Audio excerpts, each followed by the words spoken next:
about 3 years ago, at the end of the semester, this student came up to me right after class. This was the last class of the semester. And she came up to me, and I thought, okay, she's going to say the usual, Mr. Molina, thank you for a great semester, and your class is amazing.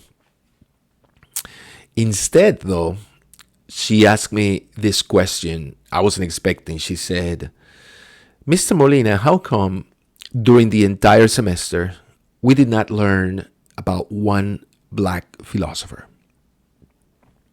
So I thought about the question for a moment, and I said something like, I said, listen, when my approach to reading philosophy, I said, and reading anything for that matter, it's something like this. I don't care the author or the philosopher's skin color. Like, I don't care if it's man, woman. I don't care anything about their background.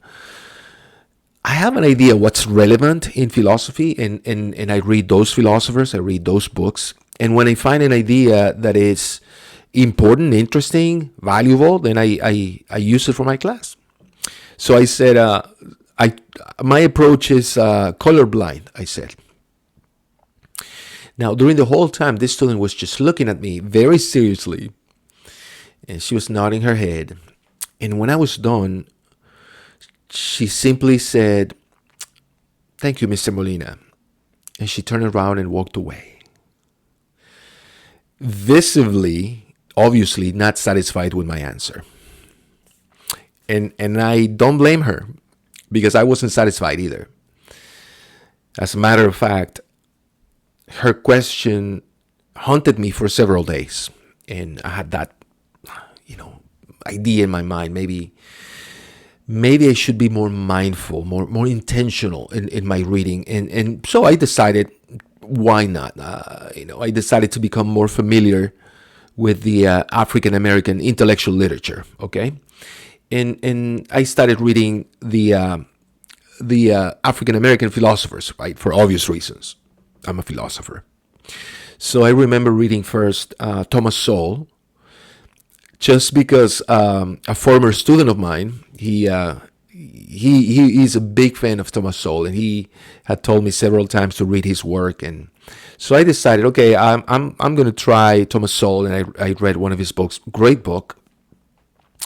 And then I read Cornel West, which was an interesting change, because I learned at the time that Thomas Sowell stands on the right of the political spectrum, and Cornel West stands on the left. So that was a very interesting transition, let's say.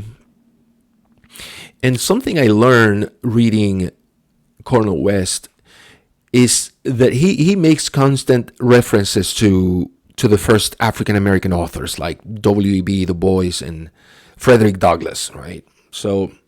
So after reading Cornel West, I decided, okay, I probably should do the same, right? I should become familiar with these first African American authors. And I remember reading Frederick Douglass' autobiography, and it struck me quite particularly because I saw a lot of parallels between Frederick Douglass' autobiography and Elie Wiesel's Night, okay? And I'm going to tell you why. You might be thinking, well, these two books have nothing in common. But, okay, for one thing, these two books describe what I think are the two most horrendous acts in human history, which is the institution of slavery and the Holocaust. Because that's Elie Wiesel's Night, right? It's Elie Wiesel's account of his experiences in a concentration camp with his dad. Quite the book, I have to say. So, okay, so they had that in common, those two books. And then the fact that both accounts are written in the first person singular, obviously, because the authors lived through the painful experiences they were describing in the book.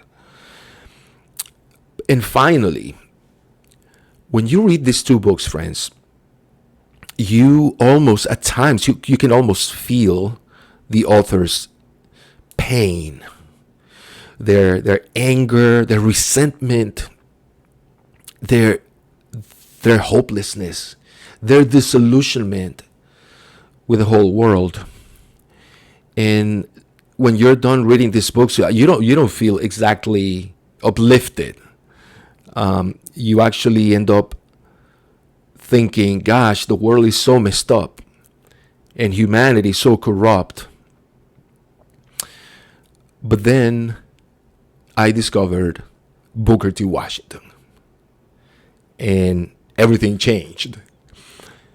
Okay, first of all, Booker T. Washington was born into slavery, and slavery was abolished pretty early in his life. He was still very young when slavery was abolished. So he found himself in a very interesting transition, let's say.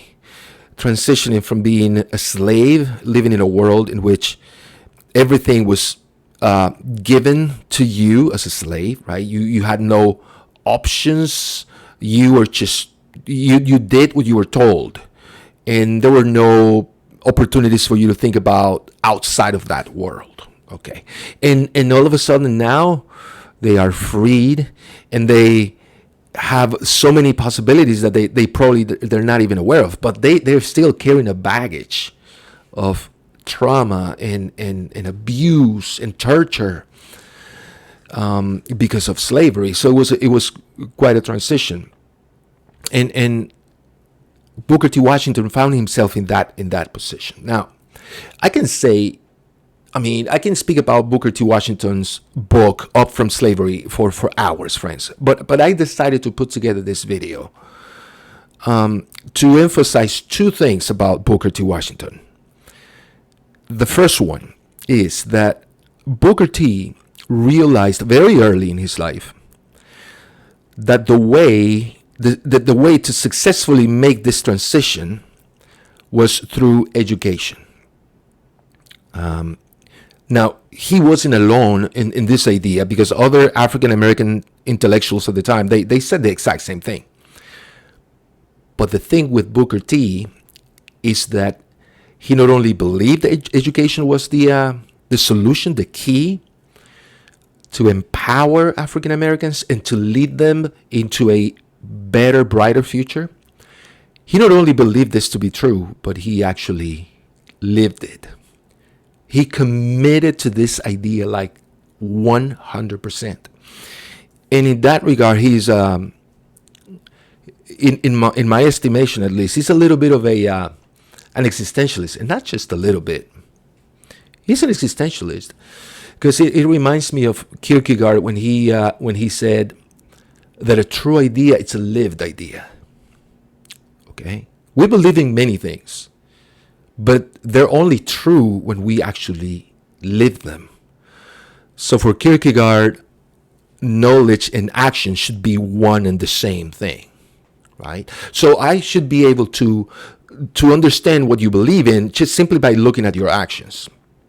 So that was quite something about something that relates to existentialism, right, in Booker T. Washington. And the other thing that also has to do with something Kierkegaard wrote in his journals when he was really young. I mean, Kierkegaard wrote this when he was like in his early 20s, 21 or 22 or something. He realized very early in life that without a mission, life would not have any real meaning. And he said, he wrote in his diary something like that the only thing that he wanted to discover at that point was the idea, that calling, for which he'd be willing to live and die. Because if you don't have that, if you don't have something in your life worth living and dying for, then your life probably is going to lack meaning, right? Anyways. That was absolutely the case with Booker T. Washington, because number one, he understood, education is the key. So first, he became an educator. Okay. Now, friends, the story of how this man was able to register for classes to become an educator without a penny in his pockets, I mean, it's something you have to read. It's just moving, the story. Okay, he became an educator. He graduated, and then when he received his degree, he had the opportunity. He was offered the opportunity to start a school, a higher education school for African Americans, in the middle of nowhere, in a town called Tuskegee, in Alabama. And this man, Booker T, pretty much founded this school, and he built this school from nothing. Like, he had zero resources, no money, nothing, friends. He had only one thing, and that one thing he gave, and that was his life. He dedicated every single day of his life and every hour to build this institution, and through the institution advance the cause, the well-being of the African American. And that was his purpose, his mission. That was the idea, right, that Kierkegaard used to refer to, the way he used to refer it to.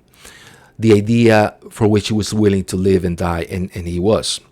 So that's one reason that makes me admire, really, Booker T. Washington, his existential commitment to the idea of education. The other reason has to do with his attitude regarding slavery. I mean, Booker T. Washington was no stranger to the suffering, the abuses of, slavery, and yet he was not contaminated with hatred or resentment or desires for revenge. There was none of that in his heart.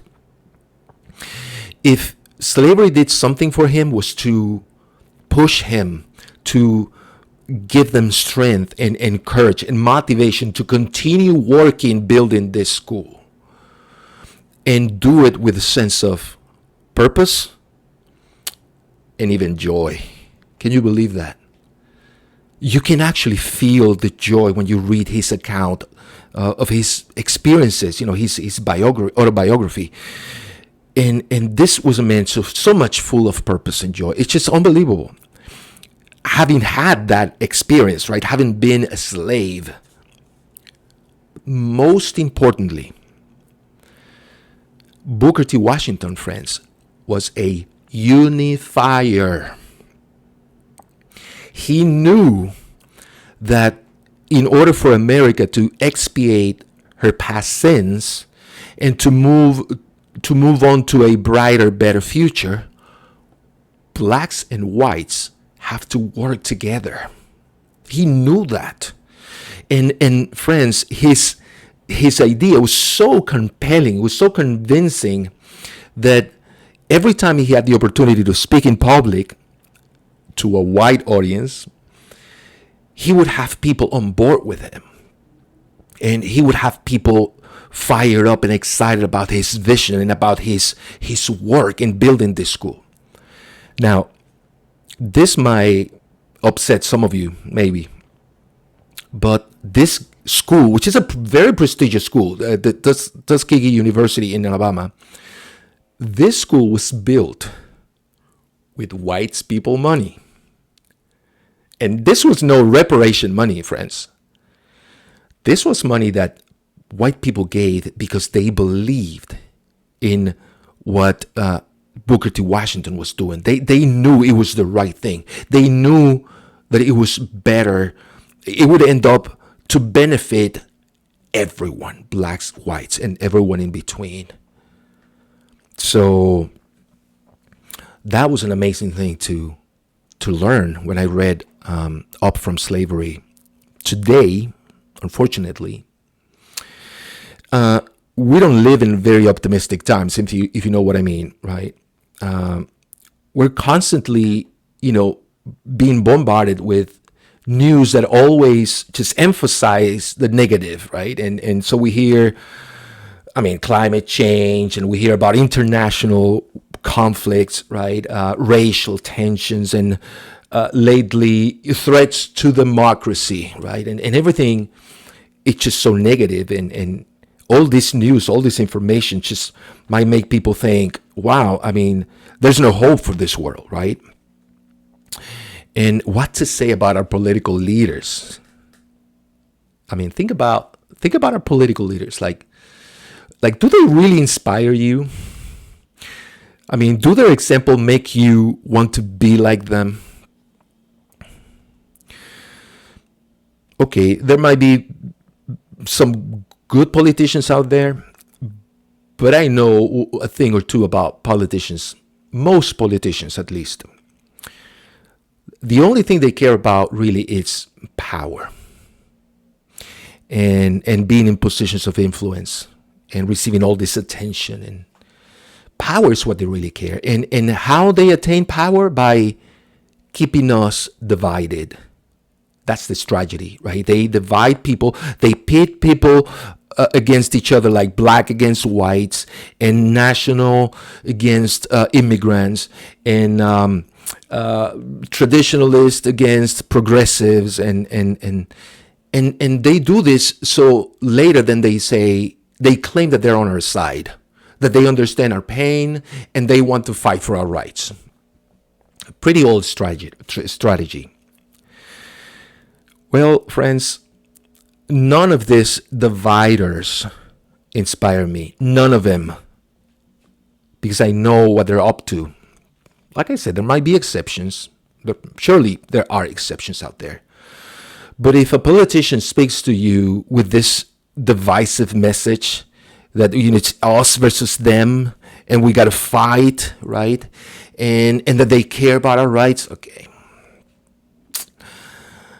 All these people do, it's just keeping us divided. But when I read, and when I still read Booker T. Washington's autobiography, Up From Slavery, and I read about his struggles, and I read about his labor, his ideals, his speeches, gosh, I mean, when I read about all those things that he achieved, I wonder, why in the world isn't Up From Slavery a required reading in every public school in the United States? How come we don't have a copy of this book like in every public library and bookstore? Why isn't there a statue of Booker T. Washington in every town of the United States? You know why? Because Booker T., friends, does not fit the narrative, the divisive political narrative. Booker T. Washington is too good to be talked about today, too good to be known today. That's quite sad, don't you think? So what can we do? Well, it's easy. Find a copy of this book, Up From Slavery. Read it. Be inspired by it. And tell people about it. That the best way to combat, to fight negativity and bad news is with good news. The best way to fight against dividers is with unifiers, heroes like Booker T. Washington. People who, till their very last day, they lived for their ideals, for their cause. In a cause that was beautiful and that everybody could identify how valuable, how beautiful their vision was. Because it inspired people, truly inspired people, mobilized people.